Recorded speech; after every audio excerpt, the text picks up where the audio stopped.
அனைவருக்கும் இனிய மாலை வணக்கம். வாராகி அம்மனுக்கு ஏற்றக்கூடிய முக்கோண தீபம் எப்படி ஏற்றணும் அப்படிங்கிறத சொல்கிறேன். இந்த மாதிரி போட்டுக்கணும். நீங்கள் கோலமாவில் போட்டுட்டாலும் சரி, நான் இது விபூதியில் போட்டிருக்கேன். மேலே ஒரு இடத்துலையும் குங்குமம் வச்சுருக்கேன். சரிங்களா?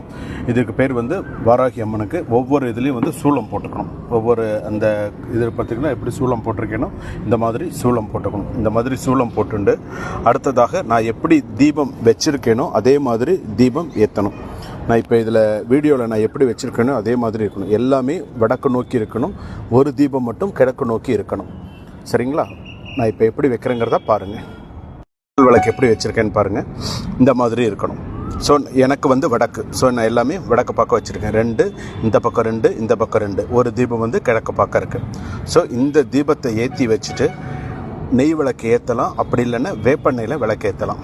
இதுதான் ஷட்கோண தீபம், அதாவது முக்கோண தீபம்னு சொல்லுவோம்.